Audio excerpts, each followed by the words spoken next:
দুইটা দাবি ছিল, একটা ছিল উচ্চকক্ষের পিয়ার এবং জাতীয় নির্বাচনের আগে গণভোট। তো এই দুইটা দাবি বিএনপির একটা বক্তব্য হচ্ছে যে সেটি এই দুই দাবি ডাবল মার্ডার হয়েছে। প্রথম মার্ডার হয়েছে এই রাস্তায়, দ্বিতীয় মার্ডার গতকাল হচ্ছে প্রধান উপদেষ্টা। আপনি আসলে এই বক্তব্যটি কিভাবে? জি, আমরা তো সেই কথাই বলেছি যে প্রধান উপদেষ্টার ভাষণ একটি দলের প্রতি আনুগত্যের প্রকাশ পেয়েছে এবং এর মাধ্যমে জাতি যে একটি নিরপেক্ষ সুষ্ঠু নির্বাচন আশা করেছিল যাতে সে আশঙ্কা দেখা করেছে, এটা একটা দলের স্টেট সম্পর্কে হতে জানেন না।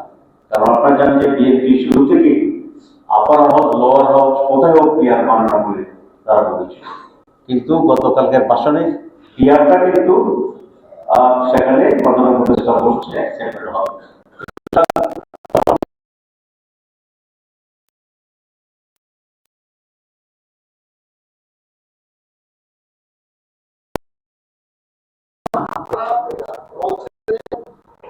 পরিবর্তন করতে হবে, প্রধান উপদেষ্টার এই আগে দিতে হবে, সেই কথা আপনি বলছেন। আমাদের 16 তারিখে যে কর্মসূচি আপনাদের যমুনা ঘেরাও কর্মসূচি, সেই কর্মসূচি থেকে আপনারা সরে আসছেন। আসলে 16 তারিখে যমুনা ঘেরাওর কোনো কর্মসূচি আমরা ঘোষণা করি নাই। আমরা যেটা বলছিলাম যে 16 তারিখে আমাদের শীর্ষ নেতৃবৃন্দ বসে পরবর্তী কর্মসূচি ঘোষণা করা হবে। সুতরাং শীর্ষ নেতৃবৃন্দ বসার যে কর্মসূচি সেটা অব্যাহত আছে এবং 16 তারিখে আমাদের শীর্ষ নেতৃবৃন্দ বসে আগামীতে আমাদের কি কর্মসূচি হবে এ বিষয়ে সিদ্ধান্ত গ্রহণ করা হবে। সুতরাং আমাদের প্রোগ্রামে কোনো পরিবর্তন হবে। আর যমুনায় যেটা আপনি বলছেন এ ধরনের কর্মসূচি আমরা ঘোষণা করি। বলা হচ্ছে যে ইউনুসার ব্যালেন্স করছে, আপনাদের এক পক্ষে জ্ঞান এনেছেন আর বিএনপির একই দিনের যে কোনো দাবি তাদের ছিল সেটা মেনেছে। এই ব্যালেন্স সম্পর্কে আপনার বক্তব্য? আসলে কোন ব্যক্তির বা রাষ্ট্রের বা কোন সরকারের কথা নেই।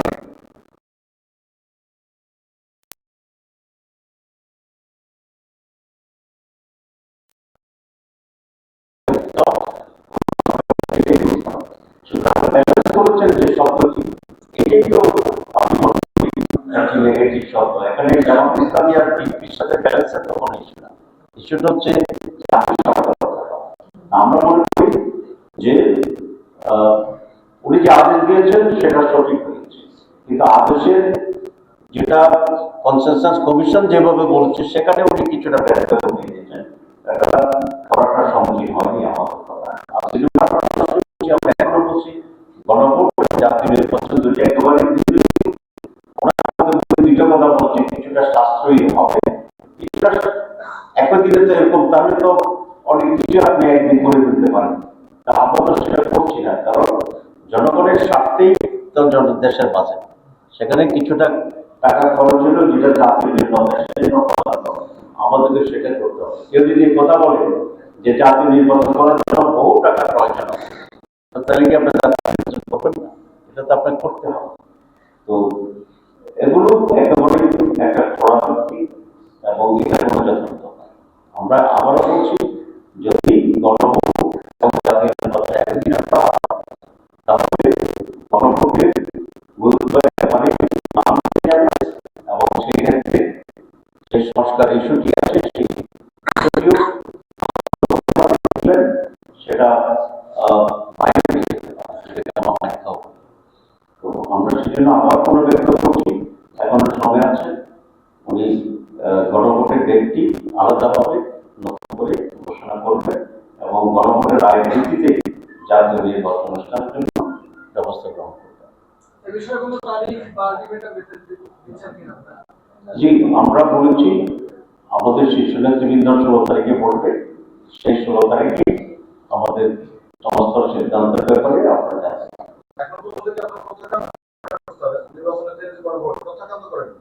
আমরা আমাদের বক্তব্য আবার বলছি, আমরা চাই গণভোট এখনো জাতীয় নির্বাচনের আগে আলাদাভাবে তারিখ ঘোষণা করা হোক এবং গণভোটের ব্যবস্থা।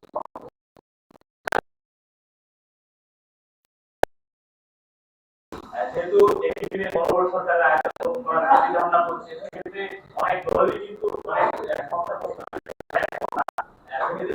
মনে হলো যে সেটা না করতে শুক্রবার আসতে হবে না?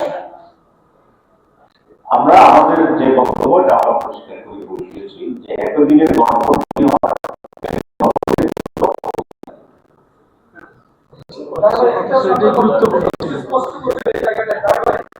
সংস্কার কমিশনের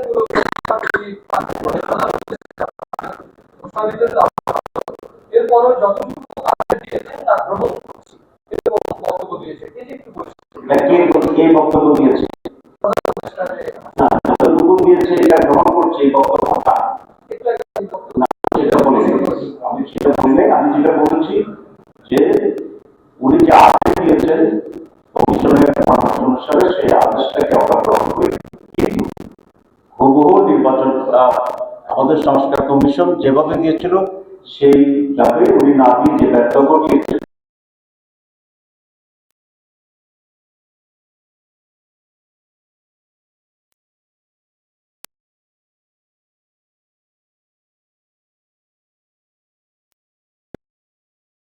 আসলে আপনার